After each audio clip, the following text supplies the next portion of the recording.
All right, hello everyone, welcome. My name is Jonathan Millard, and I'm on the advisory board of the Nigerian Montane Forest Project, and it's really great to have you here today for this webinar titled Biodiversity, Climate Change, and the Carbon Market, a webinar on how corporate Nigeria can get involved.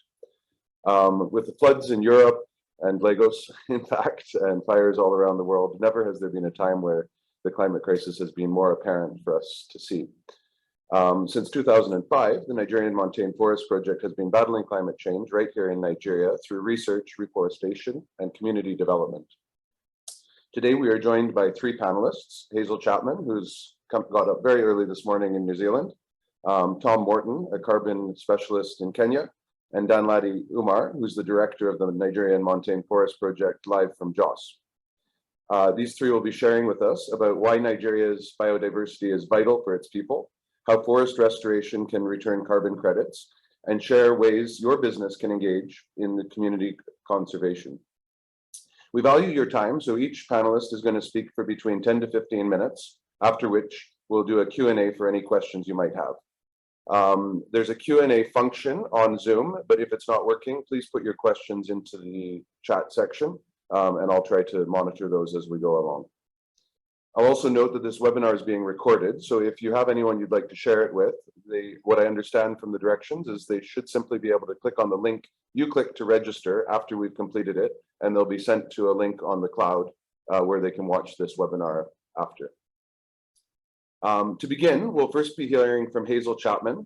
Hazel is an associate professor of evolutionary ecology at the University of Canterbury in New Zealand, where her research areas include tropical plants, mutualisms, primate ecology, plant breeding systems, evolution of invasiveness of plants, population genetics of Afro-montane forests, and Afro-montane forest taxonomy. I met Hazel for the first time in 2006, so about 15 years ago when I was on my first trip to Nigeria. And what I think is quite interesting is Hazel actually grew up in Taraba, around the Mambilla Plateau where this project is based, spending some of her childhood there when her father was working in the forestry ministry. Around 2002, 2003, Hazel came back to visit, which time she observed severe deforestation, and many of the species of animals that were around at the time when she was living there during her childhood were no longer there. In response to this crisis, in 2005, Hazel established the Nigerian Montane Forest Project with the local community, and not long after, she was joined by our fellow panelist, Danladi Umar, who came to complete his PhD research at the site.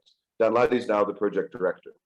Whilst Hazel provides scientific oversight from her research base in New Zealand, the day-to-day, and really the whole project, is owned and managed by Nigerians in Taraba. This is not to mention the huge benefit it has on Nigerian academia, specifically in science disciplines such as biology and ecology, as the NMFP provides a very unique and perhaps one-of-a-kind biodiversity project in the country, leveraging both on local and international strengths.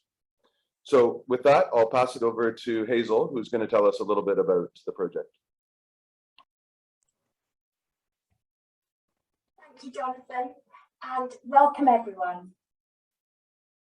So I'm going to talk mainly about the Nigerian Montane Forest Project and also something about forest restoration. And I'm going to illustrate what can be done by a small-scale community project.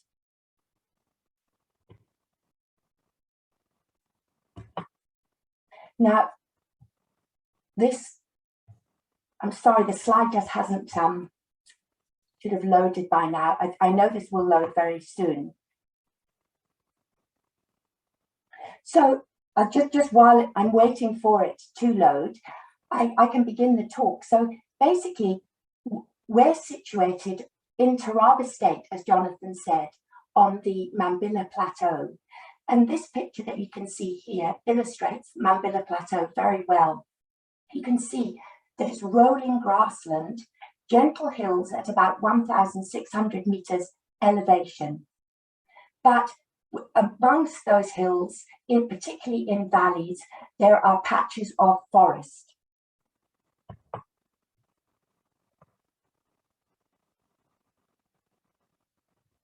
I'm sorry, the slides just aren't moving. They were a few minutes ago. but never mind. I'm sure they'll come back. And I'm in the talk. I'm going to tell you about or illustrate really these forests, and also explain how important they are to the people of Mambilla Plateau, but not only the plateau, but to the people of Nigeria as well, because of the ecosystem function that these forests provide.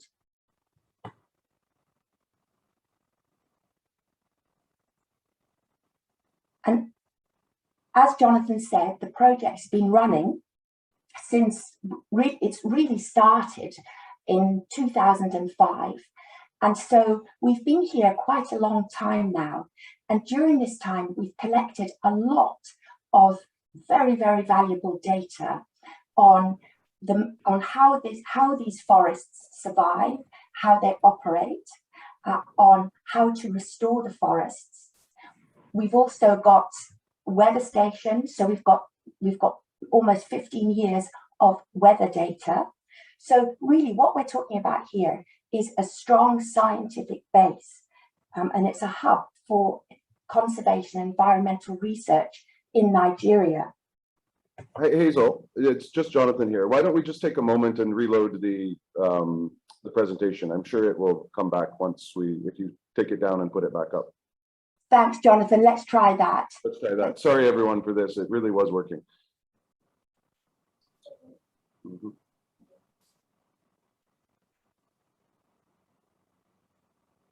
Because there's some really great photos here. Great. So if you share your screen again, then we'll. Yeah. We were worried about this. That's why we didn't do it on the Nigerian internet, but turns out it's everyone's internet. Right. Okay. So shall I open it from the beginning again? I think. Yeah, I think do that. Yeah, maybe it's the internet.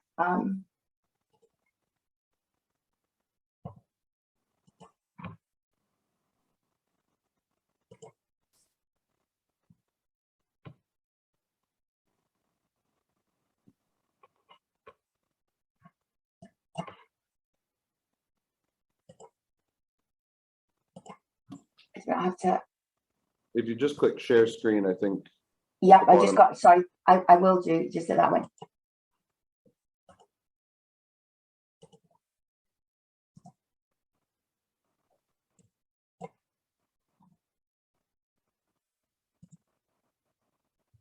Now, maybe it is the internet.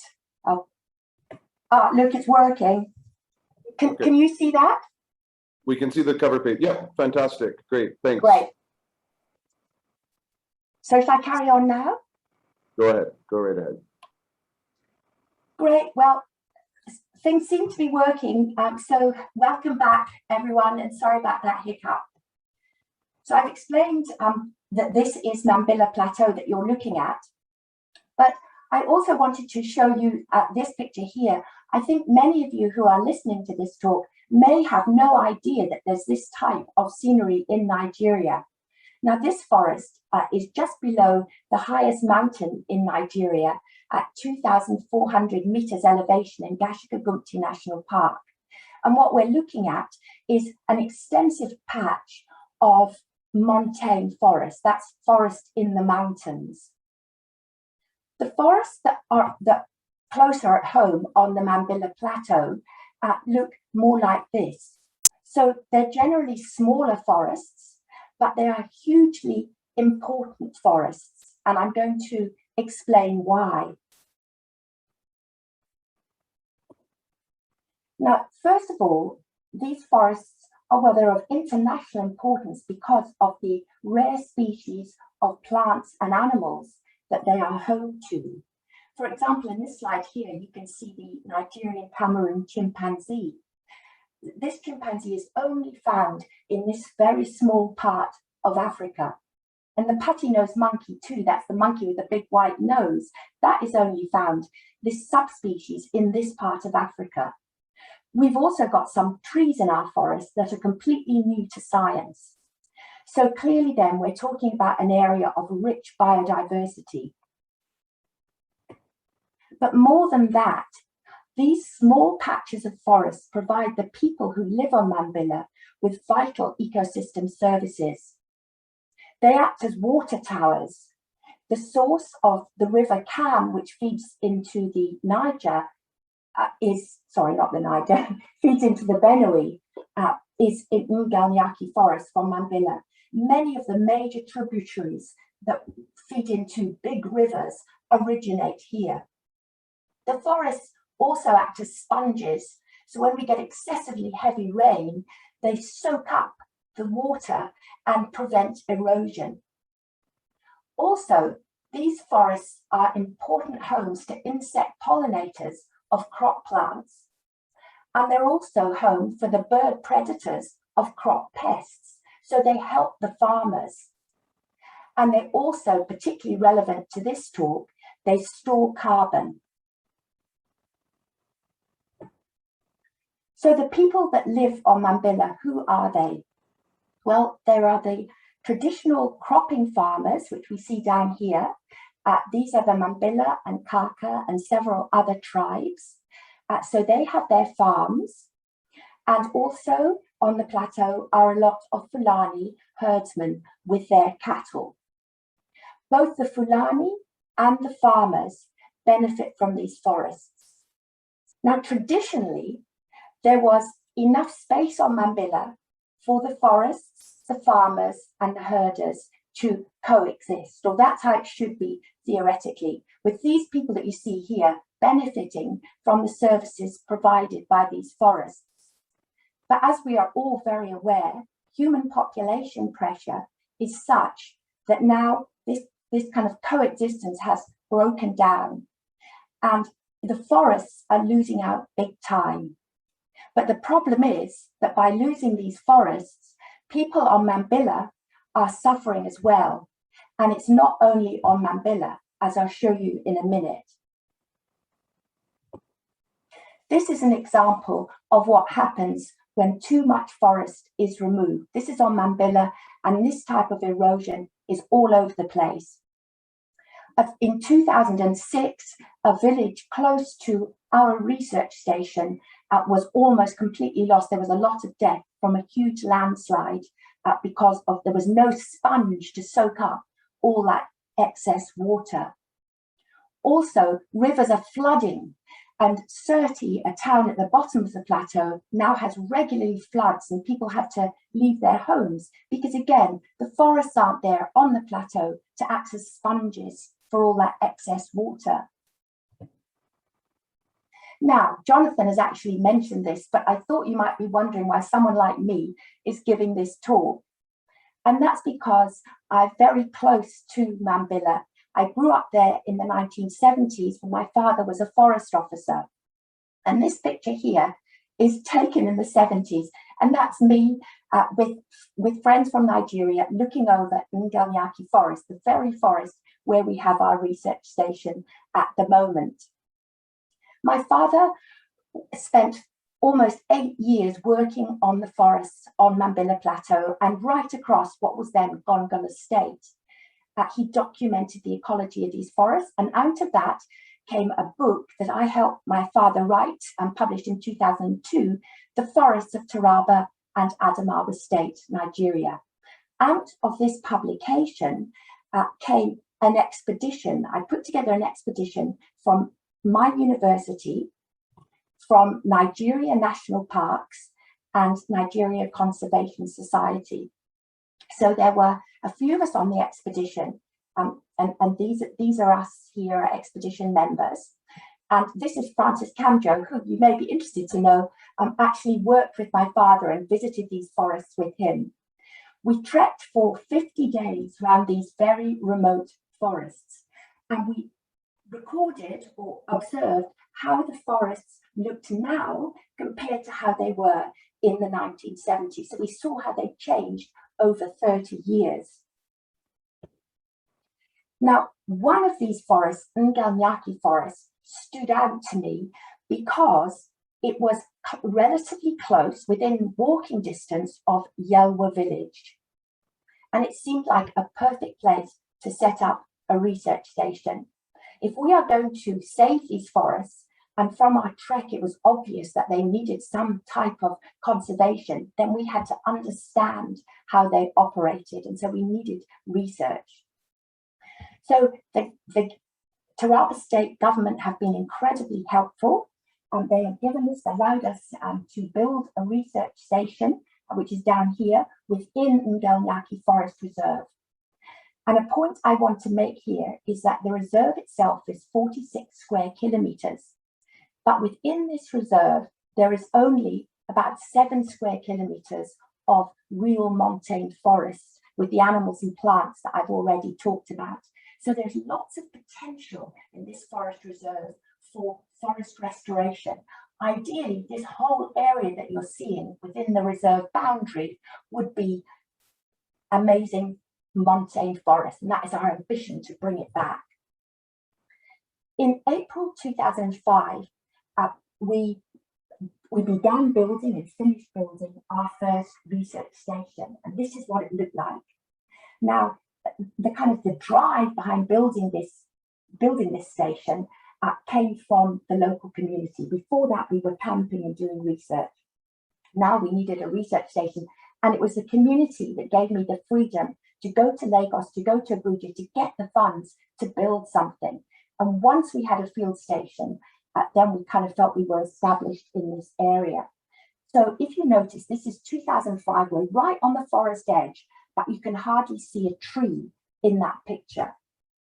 This is what it looks like in 2020, as well as the field station growing. We have solar power, we have internet. You can see that vegetation is coming back in this area. And we're seeing chimpanzees in a way that we never saw before. The field station is home to 36 full-time employees. They're all from the local community, and they represent the whole range of different tribes in the area. All these employees have been trained by the project, and they're now experts in bird and plant identification, in data collection, in using computers. So that is a really good thing. We've had over 24 PhD students and many master's students go through the project, and that's both international and Nigerian students. Every year, the project hosts about 20 IT, that's kind of like industrial training, undergraduates a year. They spend 6 months with us, and they work with the field assistants and the researchers to develop work experience. They come from right across Nigeria. We also host hundreds of undergraduate field trips. Students from Unilag, from Jos, from Gombe, again, visit this remote place, and the students see something that they never would have otherwise seen and learn about conservation. We interact a lot with secondary school pupils. We have a conservation club, and we've also built a nursery school, and so we entertain nursery school children a lot. And the next few slides are just quickly to show you some of these images. So this is going back in time a bit, but these are our field assistants from Yelwa, the local village, using computers and entering data. This is Misa, who is the field station manager. He also comes from Yelwa, and Misa is now able to teach these master's students a lot about botany and plant identification.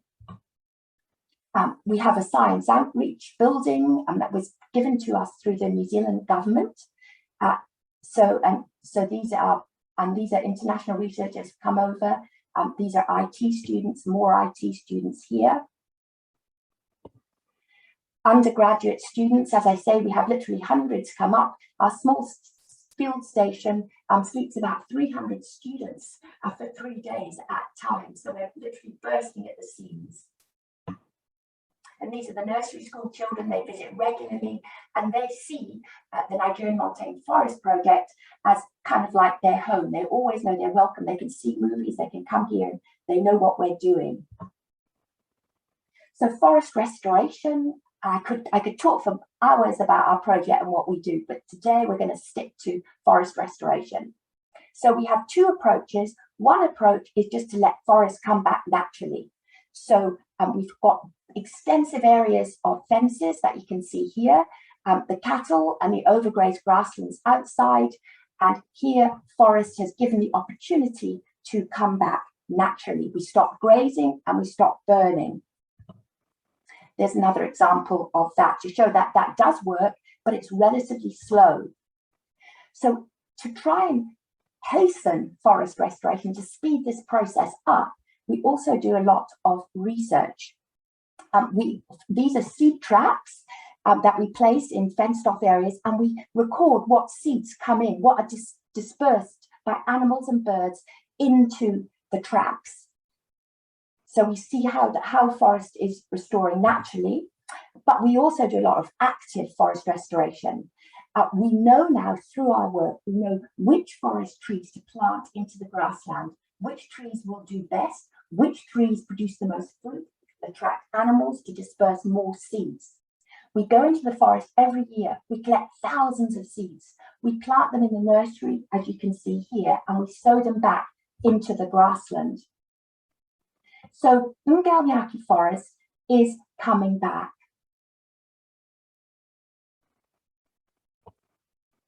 And I could, as I say, I could go on and tell you a whole lot more, but I'll run out of time. So thank you for your time. And I'll pass you over now to Jonathan. Thanks, Hazel. Very informative. So next we're going to move on to Tom Morton.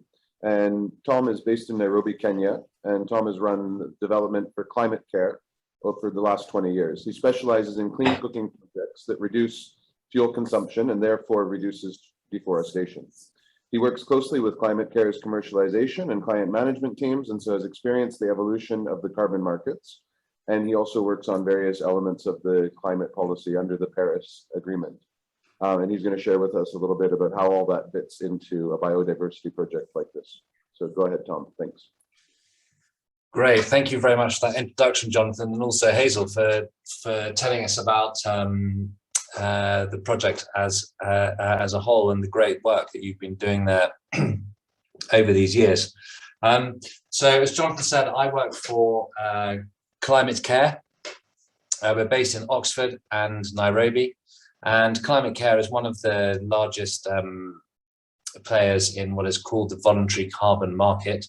And we were started back in the late 1990s and have been operating since then. And I've been working for the company for about 20 years. So I'm going to touch on three different areas this evening. The first is the carbon market as a whole, because sometimes that is a bit of a mystery to people on the outside. Second, what we call carbon asset development, which is about actually creating a carbon asset that can actually create finance and create monetary value for projects and for investors. And then just finish up by looking at how that could all relate to the NMFP project that we've heard about. So first of all, part one, the carbon market. The first thing to know about the carbon market is that it is not homogeneous at all. There's not a single thing called the carbon market. It has many different parts, and it has many different structures, different forms of carbon trading. And perhaps the best known part of the market is the EU emissions trading scheme, which obviously takes place in the European Union. And what that actually does is it provides polluters with permits to pollute, and they're only allowed to emit as much CO2 as they have permits for. And if they exceed that, then they have to buy permits off other people. If they do better and they reduce their emissions, then they can sell their excess. The aim being that in the economy as a whole, emissions reductions are made at the lowest cost. Then perhaps one of the carbon markets that we're most used to in sub-Saharan Africa is the Kyoto Protocol market, where we had a system called the Clean Development Mechanism, where projects that reduced CO2 emissions could sell the carbon credits that were generated. And some of these credits went into the EU emissions trading scheme. A few of them were allowed to do that, a limited number. But then various governments bought the credits as well in order to reach their targets under the Kyoto Protocol, such as the Norwegians and the Swedish bought credits, and the World Bank was also a major buyer of carbon credits under the Kyoto system as well. There are then a number of regional carbon markets, such as in Korea or South Africa or California, and I'm not going to go into all of those, but they all have their own rules and their own systems, and they use carbon credits to a greater or lesser degree. There are then the markets under the Paris Agreement that are coming up, which are going to be hopefully be finalised in Glasgow at the end of this year, under what's called Articles 6.2 and 6.4. But perhaps the largest market that we deal with is called the voluntary carbon market, and that is where corporates, companies, particularly in the European Union, in the UK, in North America, and to a very limited extent Sub-Saharan Africa, where corporates are compensating for their carbon emissions, their carbon footprints on a voluntary basis. So how do we get from carbon markets, if you like, to carbon projects? Well, there are three different parts to any carbon project. The first is what we call the carbon asset development, and that is one of the things that Climate Care does, and I'll tell you a little bit about that in the next section of my talk, really about turning an activity into a system that creates carbon credits. The second is the underlying project, for example, that Hazel's been talking about, and someone has to actually undertake the project activity, whether it be restoring or looking after a rainforest or building a wind farm. Then that has to be managed and organized. And then the third part to any successful carbon project is the financing. And the financing, I'll come on to in a minute, but these three are all separate. They're all separate parts to a project, but they're all very closely interlinked. And you know, from an investor's point of view, money can be made at any of the three parts, either selling consultancy services to take the project through the carbon system, under the project itself, which may be forestry, or it may be renewable energy, or it might be household energy, or in the financing and the sale of the emissions reductions themselves, either investment in the underlying project or the sale of the emissions reductions. So there's commercial opportunities at different stages in the process. And when the credits reach the market, they can either be sold in what we call the spot market once they are issued, and I'll come on to that process in a minute, or else you can find a buyer who will commit to buy them in the future once they are issued, or you can find an investor who will actually put up money to invest in the project now with the view, with the expectation that carbon credits will be received in the future, that hopefully they can sell for more than they have invested.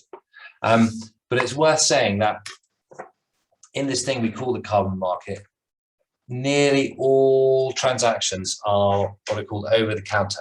So carbon is not really an exchange-based system, with limited parts in the EU it is, but carbon credits are all sold bilaterally between two parties. And the main buyers at the moment in the market are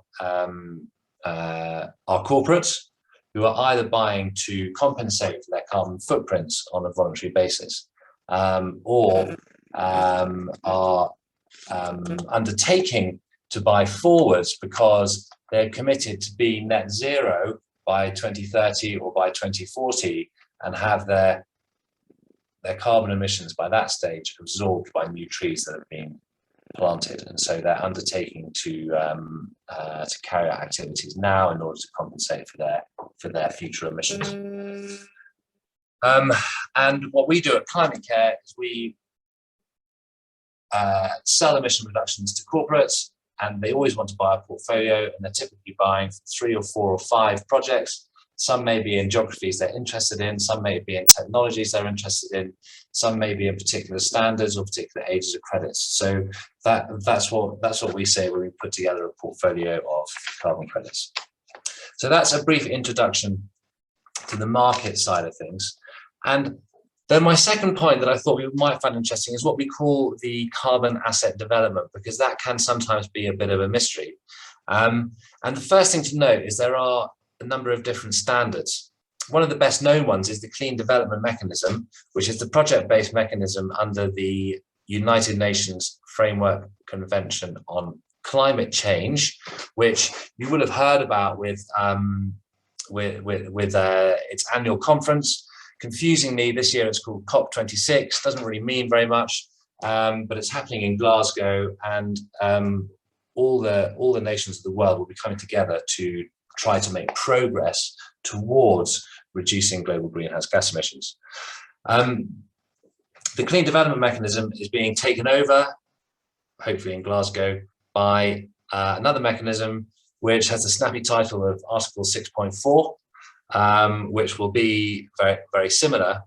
And I'll come into what these projects look like in a minute. But there are 2 main voluntary carbon standards: the gold standard, which is really pitches itself as projects that have the best sustainability and the best community engagement, and the verified carbon standard, which is very similar and very well recognized, and perhaps covers a broader spectrum of different project types. So I've mentioned this word, this phrase, carbon asset development, and the system for all the standards is very, very similar. And you have to write what's called a project design document. And that project design document, I won't go through it in detail, but you follow a very prescribed format for the project design document. And you have to do a number of things. Firstly, you have to show your the methodology that you've chosen, which is how you calculate your greenhouse gas reductions. You have to show your baseline, which is what is happening now. Is the forest being cut down and I'm going to protect it? Are people burning LPG rather than cooking on biogas, for example? What is happening now? What is my intervention going to be? So as Hazel has told us about some of her interventions, and I think Danladi will tell us a bit more in a minute. So that is planting new forest, putting fences around the existing forest, providing alternative livelihoods for the people outside. So how will you reduce greenhouse gas emissions? How will you measure and monitor the greenhouse gas emissions? And you also need to show why you need carbon finance, which is something called additionality. You can't get carbon credits for something that you were going to do anyway. Then you go through a process of validation, which means that a third party scrutinizes it, you get registered. Then every year, or in the case of a forestry project, every 5 years, you write a monitoring report to show you what you've actually done rather than what you said you were going to do. That has to be looked at by a third party, and then again you finally get issued with your carbon credits, which for a forestry project may be every 5 years. So that is quite a long and complex process. It's not something, you know, to be undertaken lightly, particularly for a forestry project, nature-based solutions, and it might take between 9 and 18 months or even 2 years to go through that registration process. So the third part, I've just got a couple of minutes left, is turning to the NMFP project. It's worth saying that, you know, we categorize this as nature-based solutions because it is a nature-based solution rather than an energy solution to reducing greenhouse gas emissions. And generally, we divide them into 2. One is a type of project that avoids the emission from forests, i.e. avoids cutting them down and releasing that CO2 in the atmosphere. And that's often called reduced emissions from deforestation and degradation of the forest resource, the whittling away for firewood and timber. And the other is removals, where we're actually planting new forests to absorb CO2 from the atmosphere. And the NMFP project is, as we've heard from Hazel, is a bit of both. Part is protecting the original forest, and she's also planting new areas that haven't been forested for a while, or have not been forested in order to reduce the CO2. And so in order to get registered, what we have to do here would be to show the threat, to show that the forest is decreasing in size. And Hazel has got excellent photographic and field evidence from the fact that the forest cover is very much different from what it was back in the 1970s. You have to show how you're going to reduce that threat by providing alternative livelihoods to the people outside who live, who are currently using that firewood resource for their own needs. And you have to demonstrate the changes that you are making. And crucially, you have to show there's not any what we call leakage. Now, leakage means that people, for example, in this project might be people are still making charcoal, just as much charcoal, it's just they're making it somewhere else rather than within the project area. So in fact, the CO2 emissions are just as high as they might have been before. And all of that you have to demonstrate through your monitoring and verification. And essentially, if you're protecting the forest, then you would take the total CO2 in the forest, and if you're protecting it over 30 years, you would get a proportion of that, what would have been cut down as carbon credits every year for your 30 years. And then for the new trees that are growing, then you would be awarded carbon credits every 5 years as you have proven that those trees were growing. And Jonathan, that is exactly on 15 minutes. So that's me done. And I hope that was helpful. I'm very happy to take questions at the end. Thank you. All right, thanks, Tom, very much. Now we're just going to, Danladi seems to be having issues with his audio. So let me just ask to start the video.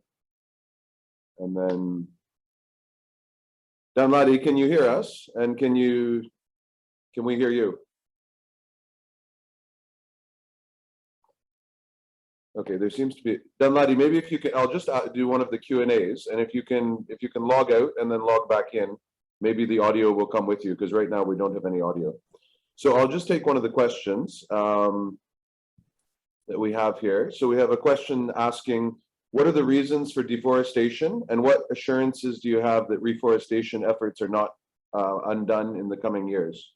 Hazel, maybe you could answer that while Danladi logs out and comes back in. So that was, what are the reasons for deforestation? Yeah, what are the reasons for the deforestation, and what assurances do you have that your reforestation efforts are not undone in the coming years? Oh, that's a very good question. Well, the reasons for deforestation are two. There's two main reasons. I think on Mambilla, the worst type of deforestation, or the most intense deforestation, comes from cattle. The cattle herders are looking for forage for their cows, and so they go into patches of forest and they will burn trees and turn forest into kind of semi-savanna. So it's mainly cattle. But on the other hand, other people on the plateau use the forest for, as Tom said, for firewood and that sort of thing. So there's a gradual, there's not logging of big trees, there's just a gradual whittling away of these forests. Now, in terms of our forest reforestation on Mambilla and how are we sure that it isn't all going to be undone, we can never know that for sure. But because we are firmly embedded in the community, and because it's to everyone's interests who are around and live in the area, we hope that this won't happen. And I think there is enough community support that the forest that we are regrowing is relatively safe and should be in the future. I hope that answers the question.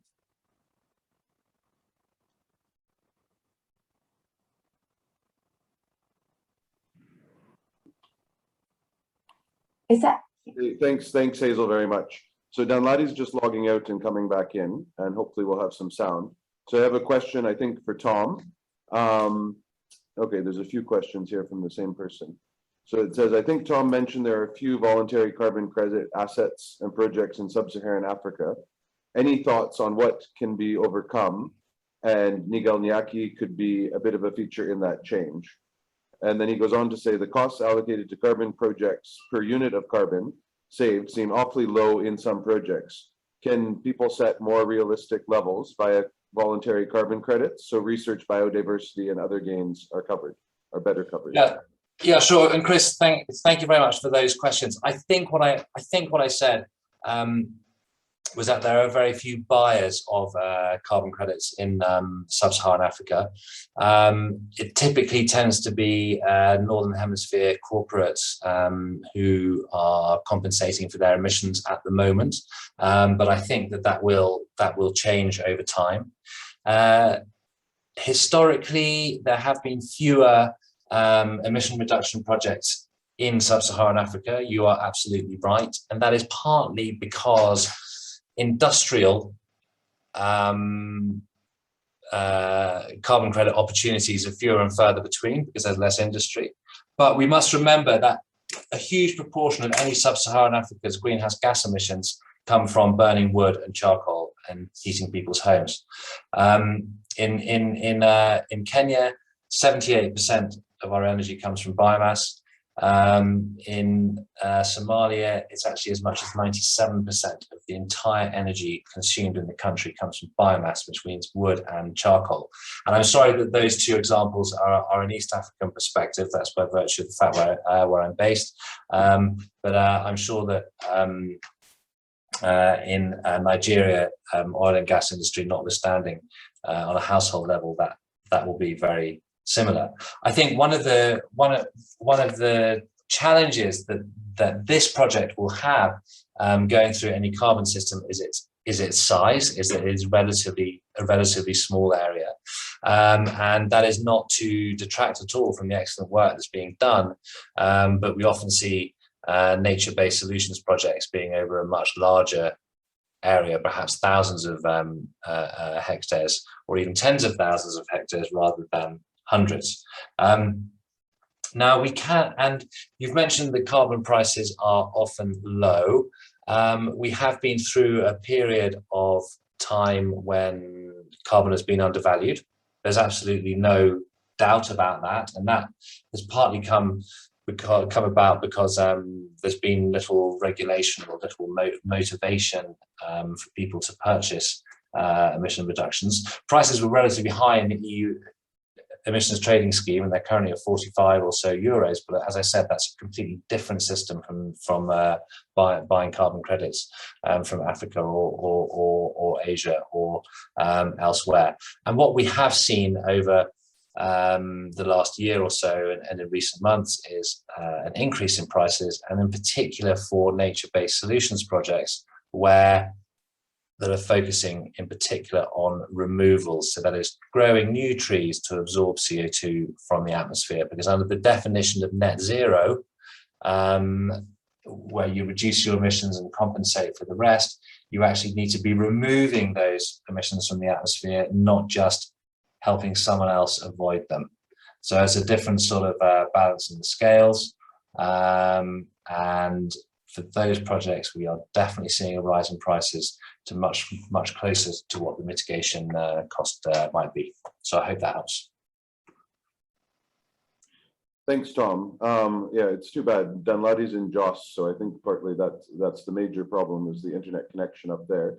So we'll give him a little bit longer to disconnect and reconnect. In the meantime, Hazel, there's a question, a good one, about whether or not this project can be replicated, specifically in Obudu and Jos. And then I'll add on to that is, would you say stakeholder engagement with the affected communities have contributed to the success of the project so far? Well, I would start with the second part of that question. And I would say absolutely, without the community, without their commitment, and also the state government as well, the project just couldn't function. The fact that it is such a success is because of the community. And as I said, and as Danladi hopefully is going to expand on the fact that we do far more than just plant trees, and we engage the community in many other ways as well. And therefore, the local people, many local people, see Nganyaki Forest and the project as it has been described as their cows, okay, it's their future. And so I can't emphasize enough the importance of community buy-in. In terms of replicating this project elsewhere, actually quite few people have asked me this question in the past, and I'm sure that it would be possible. I have to say, it's taken me almost complete dedication for 15 years to have achieved what we as a group have achieved. So, but I think maybe someone who is on the ground all the time, like in Oban, who is there, could make progress faster and build up the connections that are necessary. So yes, I'm sure it is achievable elsewhere. Yeah, and if I could just join in to that point, Hazel, with carbon projects, what we often see is projects grouped together, and so you can actually, the group of projects could reduce their costs overall by sharing that carbon resource in terms of the carbon asset, as long as the drivers of deforestation and the afforestation that you're doing are similar, i.e. they are all regeneration of natural forest rather than one planting eucalypt and one doing something else, then you can group them together to get that volume and that scale, which makes it worthwhile. Another participant has asked, Ollie Owen asks about the distribution of the value of the carbon credits, and making reference to how the distribution of oil revenue in the Niger Delta has become divisive. I have to say, I know nothing about the distribution of oil revenue in the Niger Delta, but what I can say is that really successful projects of this type take a lot of time, as I think Hazel has, as Hazel has done and has told as she has done, undertaking what we call free, prior and informed consent before the project goes ahead, in order to discuss with communities what their needs are, to see how they would like the revenues spent and within their communities, and also the level of autonomy they would like over some of that share of revenue as well. And there's no doubt that where that happens successfully, it's been done very well in Sierra Leone, the project that we work with, then the communities really can see the direct benefits from any carbon revenues as well as donor revenues, which is perhaps what Hazel's project has worked off so far. Great, thanks, Tom. And I think we have Danladi now, so I'll just unmute him and do an introduction. I'll ask to unmute. And so Danladi Umar did his PhD in freshwater ecology at the University of Canterbury in New Zealand. He's currently associate professor and head of department for the biology at Taraba State University, Nigeria. He's the director of the Nigerian Montane Forest Project and a member of the technical coordinating team at the TET Fund Research and Development Standing Committee, RDSC. He's also the chairman of the Taraba State Greenwall Project. So Danladi, do we have you now? And you'll have to keep it a bit short because we've run out of a bit of time, but if we can have your contribution, that would be fantastic. Thanks. Yes, thank you very much, Jonathan. Technology was slightly against me. Thank you very much for having me.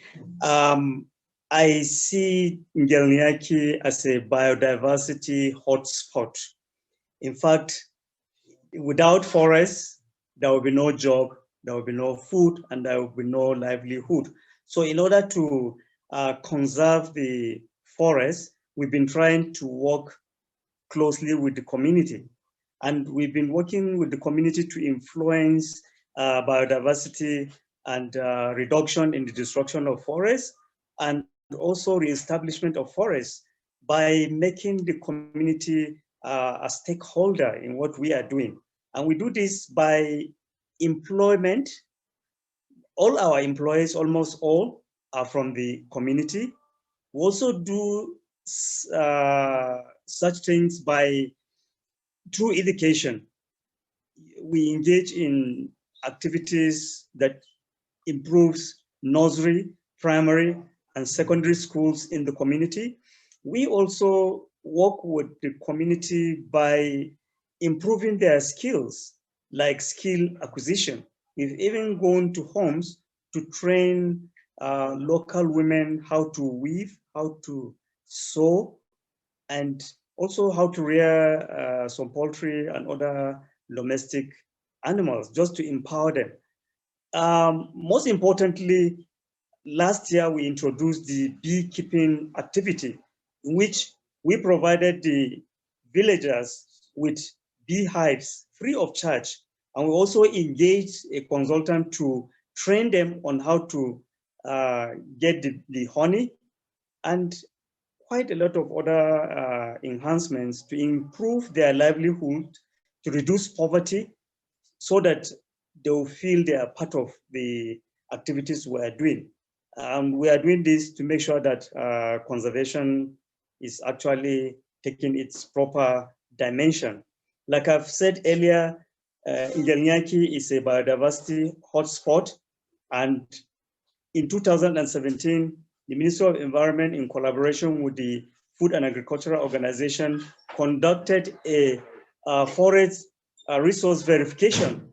And in the whole of the Northeast, only Ngelinyaki forest qualified as a forest that has a huge carbon stock, which is a good news for going into carbon trade, as earlier mentioned by one of our colleagues. So I think improving the community will go a long way in conserving the forest. And we can only do that if we have corporate organizations and individuals coming in to assist us, either in cash or kind, or with some sort of expertise. Also, like I earlier said, we involve our activities in educational development. So we would highly welcome individuals and organizations that can come and invest in our educational activities there in the community. Again, our patrollers are from the community, so they feel they are part of the project, and they will do everything possible to safeguard it. I don't have enough time. I would have even mentioned quite a number of activities that we have in line that we intend to offer to the community, so that we will improve their livelihood, and that will in turn help us in our activities of conservation and forest restoration. Thank you.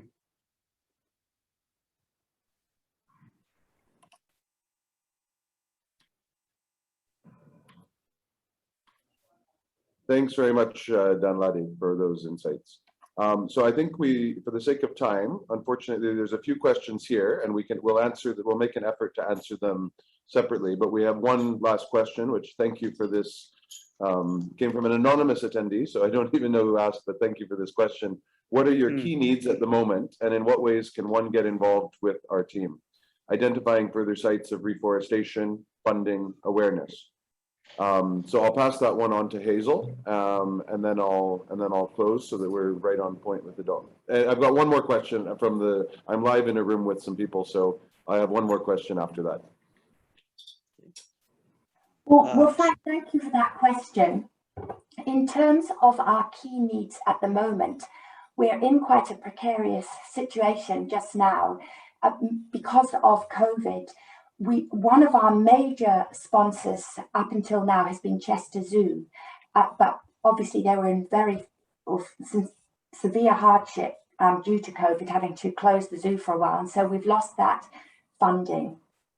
And also another funder was Nexen, a Canadian base, which is now taken over by a Chinese oil company.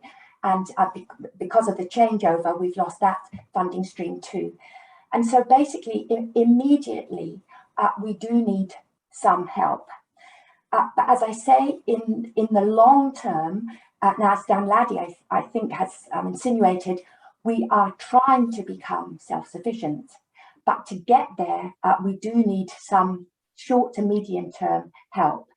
In terms of becoming financially independent, we are working with beekeepers and we want to produce a beekeeping industry, but it's just getting the funds to get that going. We are also becoming a consultancy, and we've already had 1 or 2 contracts. But again, you know, they're not coming in fast yet, but we have huge expertise and in the future. So I see our future as being far more financially independent than we are. But as I say, in the next few years to get there, we do need financial help. Does that answer the question? I think it does. Thanks very much, Hazel. So we have one more question from the room, and Anne will ask it. Thank you very much. I hope you can hear me. The question is probably directed to Morton, I think his name is. Yes, Tom Morton. Yes. So I represent Standard Chartered Bank. We have an accelerating zero carbon goal stance, effectively by the year 2030.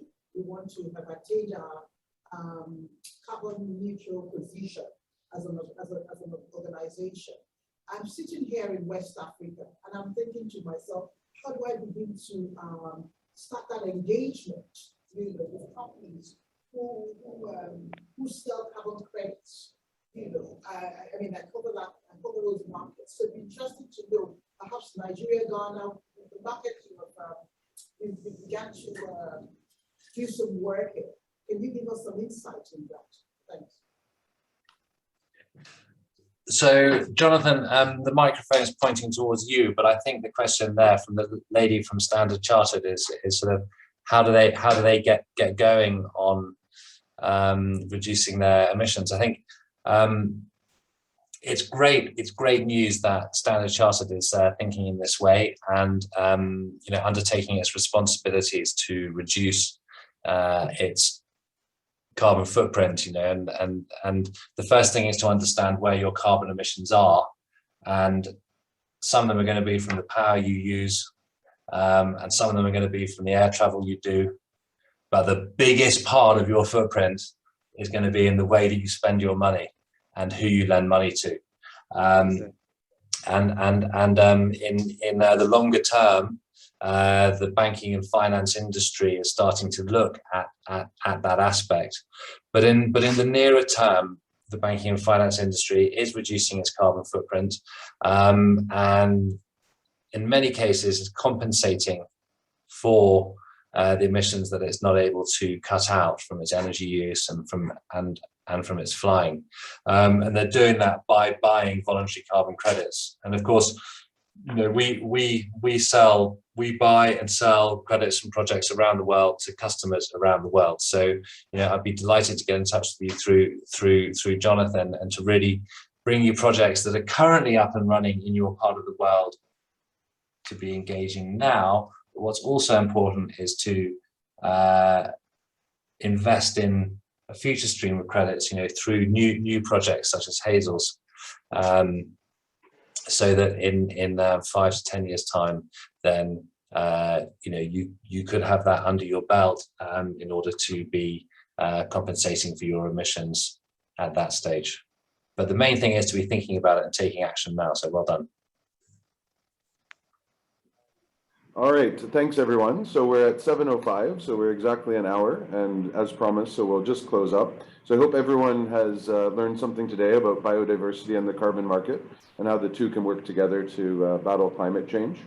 At the Nigerian Montane Forest Project, we're looking into it. As Tom has explained, it's a very complex market, but we're looking into becoming carbon credit, but a lot of questions will prevail whether or not that's possible due to regulatory issues, the size of the project, and all of these things. But it's certainly an exciting prospect for self-sustainability of projects like this. So one of the reasons we did want to do this webinar was to really get the word out there to corporates about this project and areas, you know, if not for carbon credits, but also just for sustainability and reforestation. So if you or any others, whether it's monetary or non-monetary support, we would love to hear from you. I've put my email there. It's jonathanmillard@gmail.com. So please do reach out if this is something that interests you, or you know of other corporates that are really excited about the environment. And I think we'll close on that note. So thank you, everyone. I'm sorry if we didn't get to your questions, but please also email them to us and we'll follow up with you that way.